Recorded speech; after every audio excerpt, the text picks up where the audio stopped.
Anytime that we're doing something like this, you're walking through a door, and at the other side of that door is basically an entirely different world. I mean, you're talking about a world that the likes of most modern day society has not seen in at least 150 years.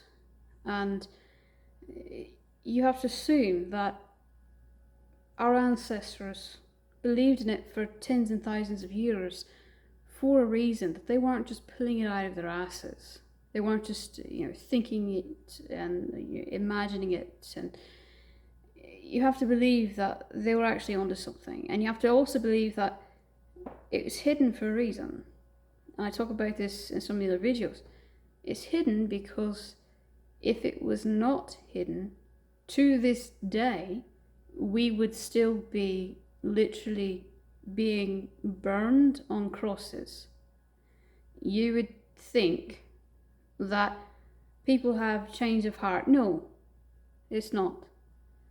In one way or another, if not being burnt on a cross, they would still be killing us, quite openly and quite,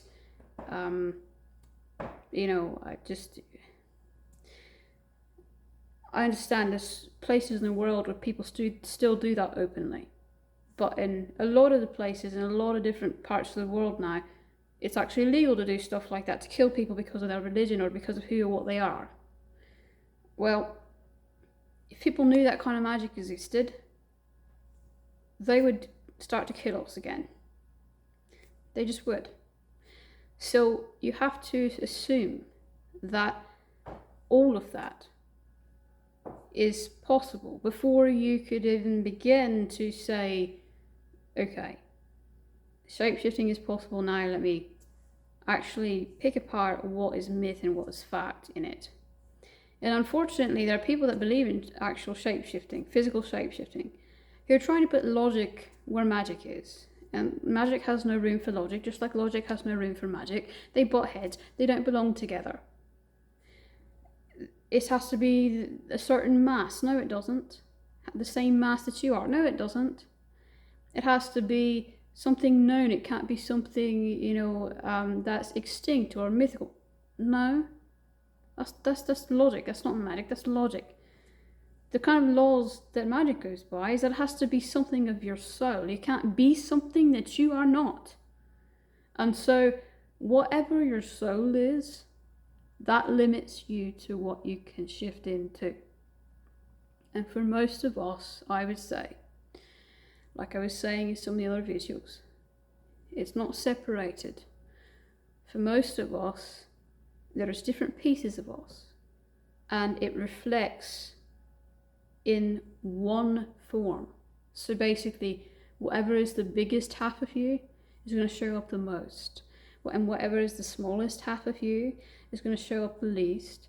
And whatever, is not at all what you relate to will not show up at all. For example, human doesn't show up at all in mine. And I'm a compilation of 3 different things. I'm going to use me as an example, but honestly, if anyone ever was this same combination, I'd probably shit myself, because I don't think anybody is going to be this, because it's such an odd combination. The main one for me is wolf. And so when I do visionary, the very first thing I'm seeing, the main, body of the creature, the face, the ears, the eyes, it's all wolf, the fur. But then there's 2 other ones, 2 much, much smaller pieces of me. The second is the dragon, and that really only shows up, as far as I can tell, in the wings.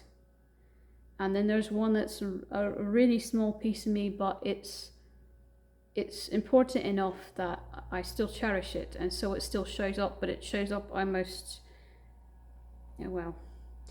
it shows up at the very least, let's put it that way, and that is the fawn.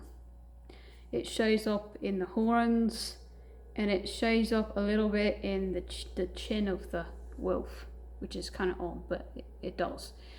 So when I look at the fawn, that's a bit of a confusing thing in itself, because it's got 1 foot in humanity, 1 foot in the realm of nature, and I don't really relate that much to the quote human side of me. But there's 2 different kinds of humans.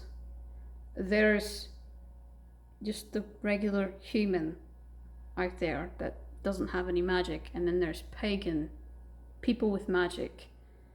And the magic aspect of it, I do kind of relate to just a little bit, and especially certain magic. And there's certain magic that fawns will do that I do all the time in everyday life. I test people. Anytime someone wants to apprentice, the very first thing is I test their soul to see whether or not they are pure intent. And if they're of pure intent, then they're worthy of my help. If they're not, then I actually make it worse on them on purpose. I don't tell them that, but that's what happens.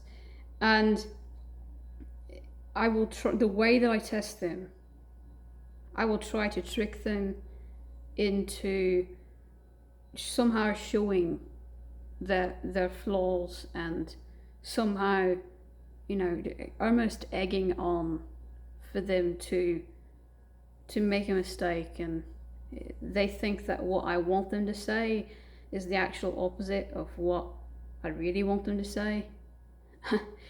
And so, you know, in that sense, the way that I test people is very much this fawn magic. The way that you look into somebody's eyes and can tell also whether or not they're being truthful. I will say part of that is wolf also, but it's just the magic of the fawn. Some of it I relate to, some of it I don't, but it's enough that I can say that it's not goat by itself. It's still got the fawn there, the 2 halves there. So, you know, that's why I don't say goat, I say fawn, because the deeper I've dug into it, the more I realise that I can't take the other half of that out, if that makes any sense. But a normal, regular human, I don't relate to it all to, and so that doesn't show up at all.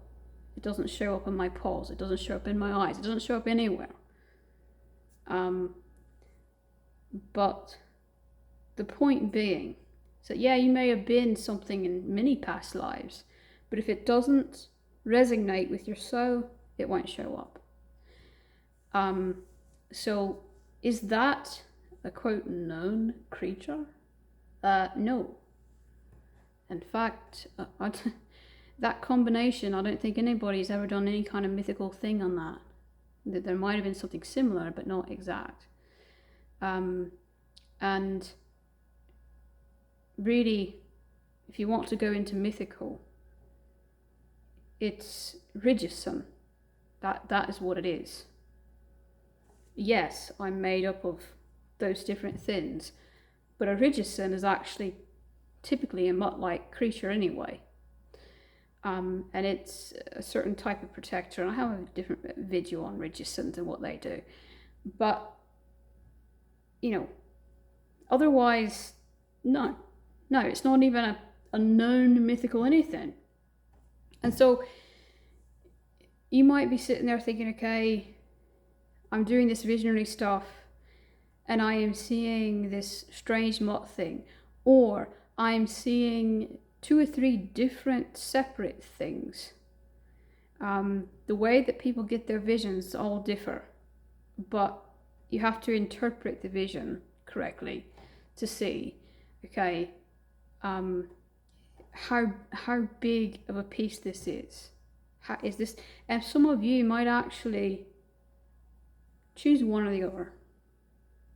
So technically, if you have those 3 things, for example, for me, I technically could potentially, if I have those three things, could potentially shift into just a wolf, just a dragon, just a fawn.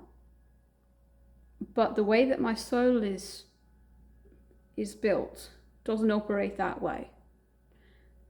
Me personally, I can't be one without the other, because even though they're smaller pieces of me, they're too important to just leave out. And so you may try to shift into only one thing and find that you can't. Again, it all depends on kind of your soul. But yeah, technically I probably could separate them. And when you're looking at this in visionary work, you really do have to be objective, because what you want to see is probably not what you're going to see. In fact, I didn't want to see a fawn. I tell you right there, I didn't. Nothing against fawns. I really think they're very interesting, but me personally didn't want to see that. I might have been okay with just a regular goat, but because a fawn is half human, I don't like human energy, so I didn't want to see that in me. I also didn't like how small my wings were. They're so small that I don't think they would do much as far as flying goes. But it's not what you want, it's what you are. And that might just have blown so many people's minds right now.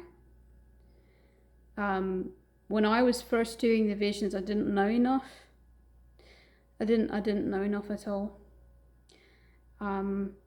Really, I was just barely beginning to meddle in things, and I would see little tiny, like really zoomed in things, like just one paw, or just one part of the muzzle.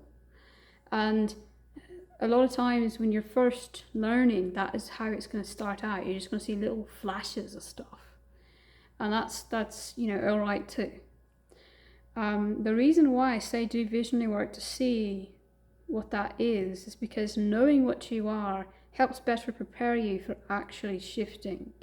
What I've talked about and just how much strength and balance it takes to shift, to physically shift, that some people spend their entire lives on and still don't achieve.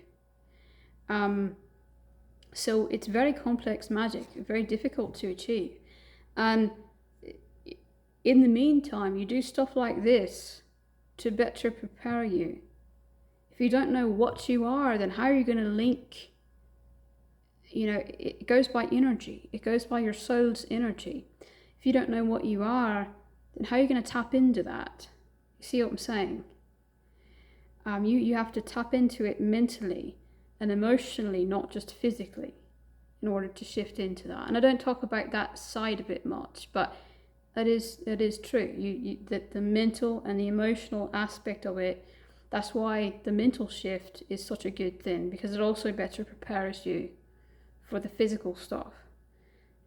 You can't physically shift without mentally and emotionally being in the right mindset.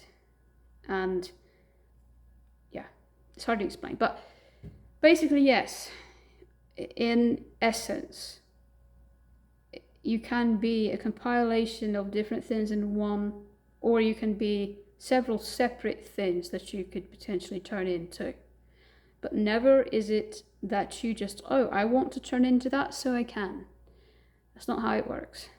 Don't rule anything out. You may have to have past life regressions to see why something is there. Or even just to realize exactly what is there. Like for me, the horns, I didn't know where they came from. Were they dragon horns? Were they goat horns? I thought really they really did look like goat, but I didn't know until I did a past life regression to see, that's where it comes from. That's what it is. And you may have to do that as well. It will take time, and you're not going to get it all at once. It's a puzzle.